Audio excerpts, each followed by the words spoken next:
So it is good to be back. This is the last night of the tour. Good to be back in Glasgow.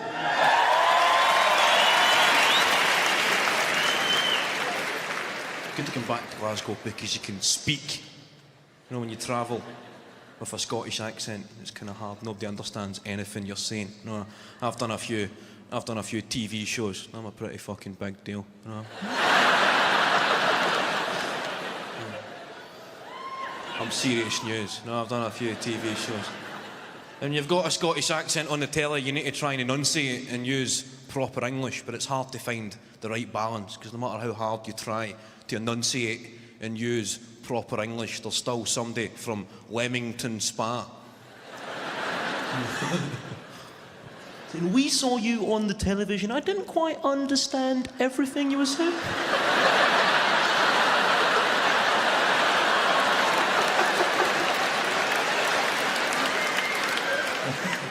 Didn't quite catch it. Something a bit over my head. Your accent is really quite strong. You've got a really thick Scotch accent. Didn't quite catch everything you said. Whilst there's somebody in Scotland saying, we seen you on the telly talking like a fucking bender.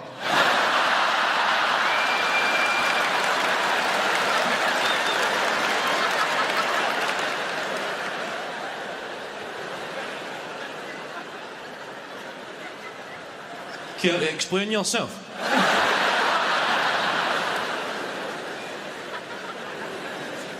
It's when you travel down south and you tell people you're from Glasgow, they get quite excited. They go, Glasgow, yeah, it's really quite rough, isn't it? Really violent, yeah. You kind of get proud. You go, oh, aye, oh, aye.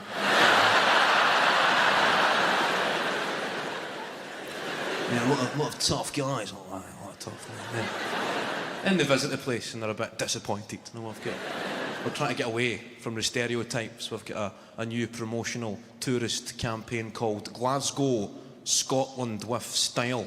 Everybody's seen the posters. It's one of these kind of homogenised posters of people supposed to be the new face of Glasgow. People with names like Nathan. You know, every major city advertises the happy people like Nathan, and it's this guy's in the poster, Nathan, sales assistant, proud Glaswegian. I don't think a sales assistant called Nathan is a fair representation of any major city. I think major cities should play up to their stereotypes on the billboards advertising your city. Show them real people like wee mental Davy.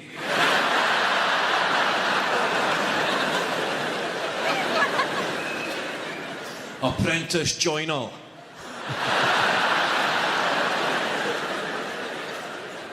Father of 6.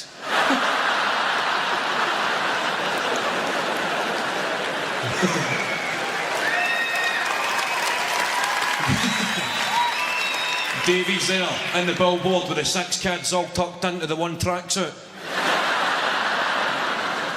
A Lacoste tracksuit, and only the best for these kids. They're all dressed up for their granny's 30th.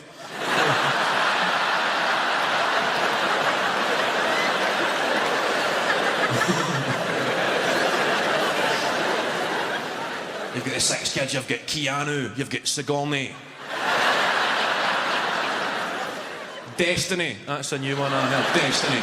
Imagine naming your daughter after the nightclub she was conceived in. I was on a bus up here about 6 months ago, and a guy got on. He put his money in. The bus driver said, how much is that? And the guy said, it's £1.70. How? In Glasgow, how means why. I don't know why that is. You don't say £1.70, why? You say £1.70, how? You don't ponder why, you demand how. He said £1.70, how? And the driver said, well, it's £1.85 for a single. And the guy said, it was £1.70 yesterday, you fucking dick.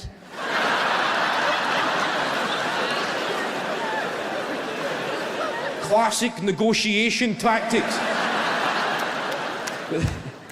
But the driver held his nerve and he said, well, it's £1.85 today, you fucking dick. It was good. So on public transport, you see a battle of the wits, like this. And the guy just lost it. He said, £1.85. I don't want to buy the fucking bus.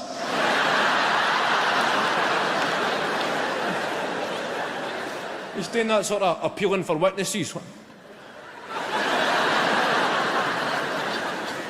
And it's scary, the world. Right? I feel for parents in there. I reckon it must be one of the most challenging times in history to raise a child. Right? I look at my own dad. He's recently turned 70, right, which is impressive in the west of Scotland. Right, exactly.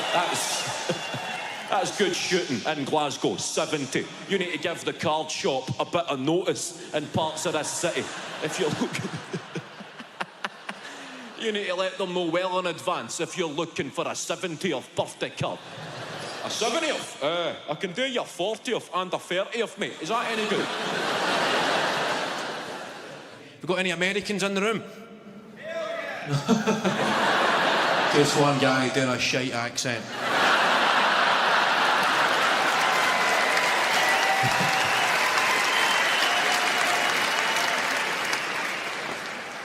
I don't normally come to Glasgow, the Americans. They visit Edinburgh and they come. Got any Edinburghers, whatever they're called? Big boo for Edinburghers. I don't mean this in a disrespectful way, but I've never really heard the term Edinburghers. Now when you hear a conversation, I don't mean this in a disparaging way. You hear a conversation in Scotland, there's a Invernessian, an Aberdonian, a Dundonian, a Glaswegian, and a cunt for Edinburgh.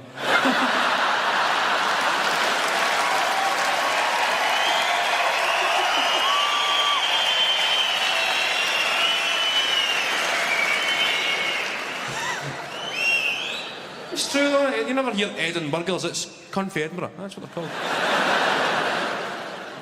Good to see we've got a few cunts for Edinburgh, made it through. I love the Americans in Edinburgh, love them, they're enthusiastic, not up at Edinburgh Castle, the Americans thinking it's a high school. Because they hear gunshots every lunchtime.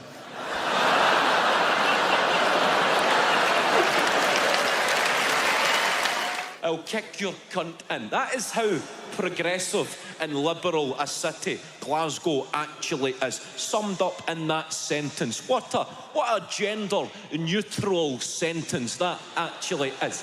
The equality. We are the fucking trailblazers of gender equality. Women have said that to men in this city for decades.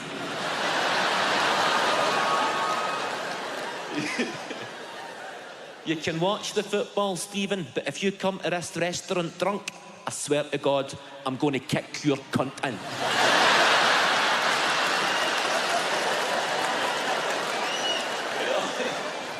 We are the trailblazers of trans rights, this city. we had a bit of racial animosity in this city, in Glasgow, when we get our terrorist attack. Remember that? Glasgow Airport, we got our own little terrorist attack. Pretty proud of that. Kind of put us on the map. Islamic fundamentalists attacked New York, Madrid, London, and then Glasgow.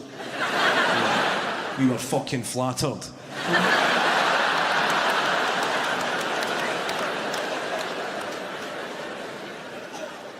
My dad had a tear in his eye. It's a proud day, son. That's us on the telly. Look, I've been there. I've parked there. Well done for coming to something. Well done. Good of you. Well done. It's difficult coming to something. I don't underestimate for a second the challenges involved. It's a lot of effort. I don't think we ever take the time to show our appreciation for the heroes in there, the unsung heroes, people amongst you who organise these nights, people who know when shit goes on sale, people who sit on Ticketmaster, page cannot be displayed, server timed out, the people who compose that original group text, assembling the troops, the people who dared to dream that a night out could be possible. Sitting, dealing with people's replies, trickling in, sucking at the enthusiasm. Oh, Kevin Bridges, what night is it? Where is it? How much is it? What time does it start? What time does it finish? Who else is going? Who else is going? What a fucking snide inquiry. That's when the organisers faced with the internal politics of the social circle. Your night out needs a big name to confirm. A headline act, an A-lister, pal. A crackpot, disco, rhizo, nasher, somebody that can turn your night out into 4 nights out. It's only wee Scobie gone so far. I know he's a wee prick, but he'll drive.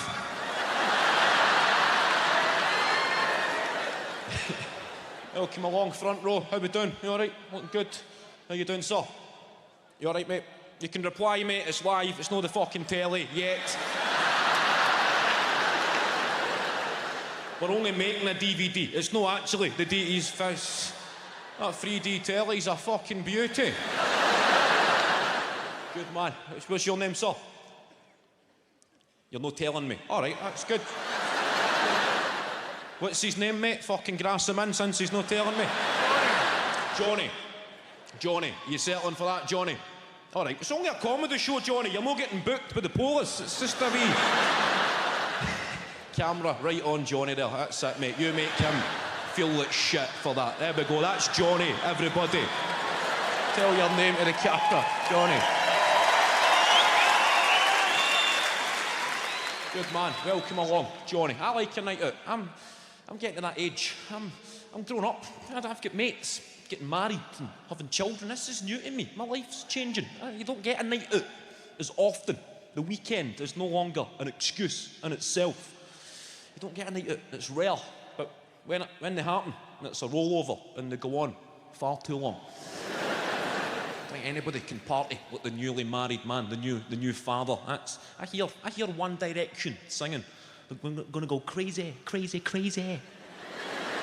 Until they see the sun and rappers singing, gonna party until 6 in the morning. All these parties that have got scheduled end times. That's not what happens when your mates start getting married and having children and you get a night out. They go on far too fucking long. People don't want to go back to the life that they're creating for themselves. Mayhem ensues at the suggestion of a 6 in the morning curfew. These want to call it a night. Want to fuck, man. 1 more hour, the spar's open. We'll go and get cans.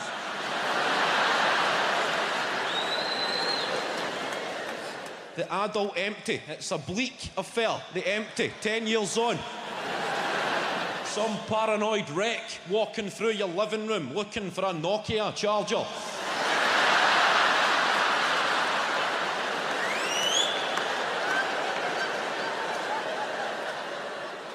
"17 missed calls. I better fucking text her."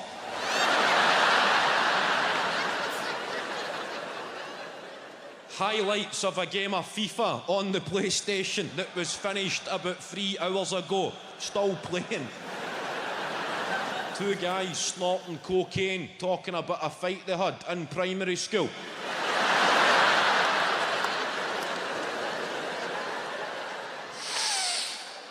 Listen, I'm fucking glad we sorted that tonight, bud.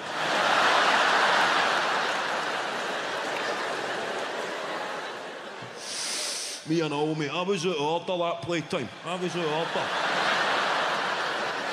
35-year-old guy still using expressions like playtime. That was me, it was out of order, mate. I'm the one that kept throwing fizzy cola bottles at you. I knew. You had to be seen to be doing something about that, mate. I understand. You never need to call us a VL, but that was out of order on your part. At 6 in the morning, Nokia guy arguing with his missus by text. "I told you I was having a mad one." His only justification for having a mad one. He fucking told her he was having a mad one.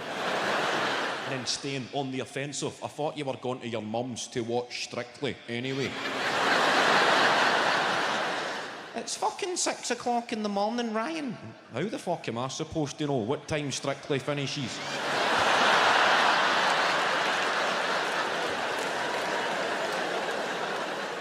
Then looking at the telly, looking at the PlayStation, thinking it's fucking Sky Sports.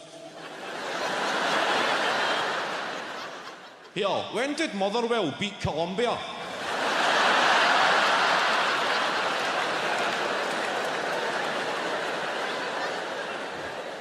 That's fucking some result for the well, isn't it? Colombia have their full team playing, aye? I wish I'd stuck money on that. 7 red cards. Is there a bit of needle between the two? 6 in the morning. That's tough. Watching guys grow up against their will. Watching somebody going through an old VHS case that's been used as a joint rolling station for years. Raking through the paraphernalia, trying to find something smokable. There's a bit of green in there, press my finger on that. There's plenty here, gentlemen, the night is but young. A bit of green stuff, tobacco, scrape that in. Hells, there's always hells in the rolling tray. I thought I'll put the pubes in, who gives a fuck?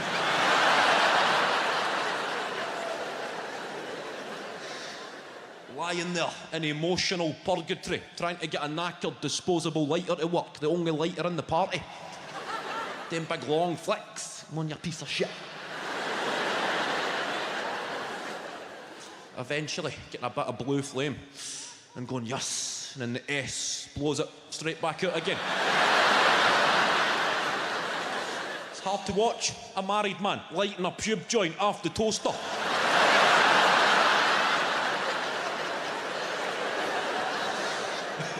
Do you take drugs, Johnny?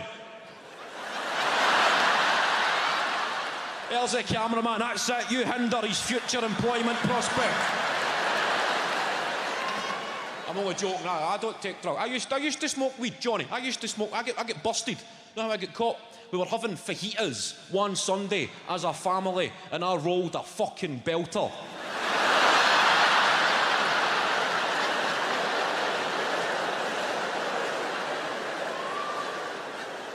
And it aroused far too much suspicion.